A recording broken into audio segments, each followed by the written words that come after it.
When I opened my eyes, the ceiling above me was not a ceiling I recognized. It was white, but not painted white. It glowed softly, like light was trapped beneath a translucent surface. The air smelled clean, almost sterile, with a faint trace of something metallic and sweet, like ozone after lightning. For a few long seconds, I thought I was dreaming. Then I tried to move. I was lying on something that felt like a bed, but firmer, molded perfectly to my body.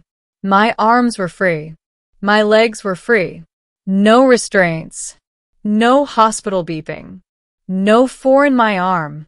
Just silence. I turned my head, and she was there. She was sitting beside me, close enough that if I reached out, I could have touched her. Her posture was upright, composed. Her hair, silver, almost luminous, fell over her shoulders in straight lines that looked too precise to be accidental. Her skin was pale, faintly iridescent, and her eyes were not human. They were violet. Not colored contacts violet, not trick of the light violet. They glowed faintly from within, like distant nebulae suspended in liquid glass.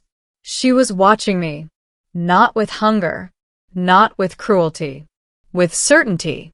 I inhaled sharply and tried to sit up. The surface beneath me adjusted instantly, rising to support my back. "Please remain calm," she said.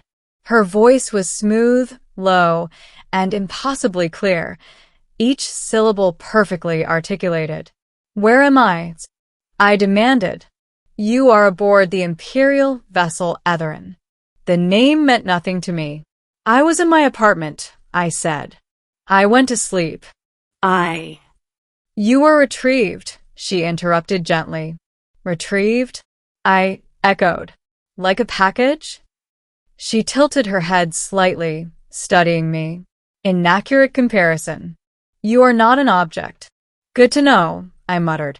My pulse thundered in my ears. I scanned the room if it was a room. The walls curved seamlessly into one another. No corners. No visible doors. No windows. "What do you want?" I asked. She did not hesitate. "You." The words settled into the air between us. I stared at her. "That's not an answer," I said. "It is the most accurate answer available." My chest tightened. Are you an alien?" "Yes." "And you abducted me?" "Yes." She didn't even try to soften it. "Why?" She leaned closer, and the faint glow in her eyes intensified. "Because you belong to me." A cold ripple ran through my body. "Excuse me?" Her gaze never wavered. Her first words, I would later tell myself, replaying the moment over and over, were not a greeting, not an explanation, not an apology. They were a claim. "You are mine," she said. "The Princess of Aetheryn." "I don't belong to anyone," I snapped, forcing myself to meet her gaze. A flicker, almost amusement, touched her expression. "You misunderstand the nature of my statement." "Then clarify it," I said through clenched teeth. She rose smoothly to her feet. She was tall, taller than me by at least a few inches. Her clothing shimmered subtly, woven from a material that seemed to shift color between silver and deep blue as she moved. "I am Princess Vaelira of the Aethari Dominion," she said. "Heir to the celestial throne." I blinked. "You're a princess." "Yes." "And I'm what?" "Your kidnapped Earth pet." Her eyes narrowed slightly. "You are the resonant." The word meant nothing to me. What does that even mean? She extended her hand toward me, not touching, just hovering inches from my chest. I felt a faint warmth spread through my sternum, like a low hum vibrating in my bones. "Our species evolved with heightened quantum sensitivity," she explained. "We perceive neural oscillations, bioelectric patterns, gravitational microdistortions. Among billions of humans, Your signature aligned precisely with mine. You're saying we're compatible? Yes. For what? For bond formation. The warmth in my chest intensified, then faded. I didn't sign up for this, I said. No, she agreed calmly. You did not. Then send me back. Silence. Something unreadable passed through her eyes. That is no longer possible. My stomach dropped. What do you mean it's not possible? The retrieval window has closed. Your planet is now beyond immediate transit range. How far are we? I demanded. Approximately 4.2 light-years from your solar system. My mind refused to process it. That's impossible, I whispered. Not for us. I swung my legs off the bed, standing on unsteady feet. The floor felt solid but strangely warm, like living tissue beneath a thin shell. You don't get to decide my life, I said. She stepped closer, and for the first time, I noticed something beneath her composure. Not arrogance, not cruelty, nervousness. I did not choose lightly, she said quietly. The bond requires mutual resonance. It cannot be forced. Feels pretty forced to me. If it were forced, she replied, you would not be standing. I didn't like that answer. Middle. The truth of the bond. They didn't lock me in a cell. They didn't shackle me. Instead, they gave me access. The ship was vast, corridors of curved light, open chambers overlooking starfields through transparent energy barriers. The crew, tall, silver-haired beings like Vaelira, moved with quiet efficiency. They looked at me with curiosity, not hostility, but always with deference toward her. She was clearly more than just royalty and title. You said something about a bond, I said as we walked through a garden-like chamber filled with bioluminescent plants. Yes. Explain it in human terms. She paused, searching for words. Among the Aethari, leadership is not inherited solely by blood, she said. It is stabilized by resonance pairing. Meaning? The heir must form a neural and quantum bond with a compatible being. The bond amplifies cognitive capacity, emotional regulation, and long-range perception. Without it, the strain of the throne leads to collapse. So, you need me to function. I need a resonant, she corrected. You are the first discovered outside our species. I stopped walking. Wait. Outside your species. Yes. So, I'm a scientific anomaly. Her lips pressed together. You are unprecedented. That's not comforting. She turned to face me fully. I understand that your autonomy feels threatened, she said. But the bond cannot enslave you. It links. It does not control. Prove it. She stepped closer again, raising her hand. May I? I hesitated. Every instinct told me not to, but curiosity, stupid, relentless curiosity, won again. Fine. Her fingers brushed my temple. The world exploded. Not physically. Internally. I felt her. Her thoughts, not as words, but as currents. Vast, layered, ancient. I glimpsed star systems I had never seen, cities suspended in orbit, a throne room carved from crystal and gravity.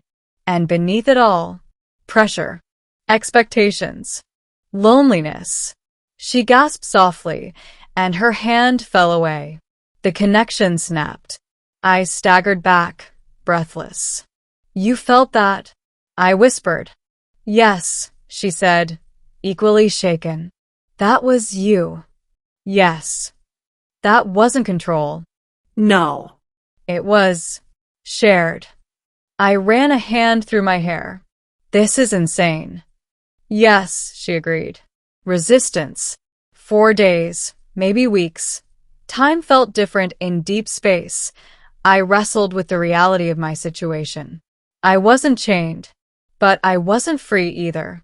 You could have asked, I told her one cycle, as we stood before a massive viewport showing a distant binary star system. You would have refused, she said.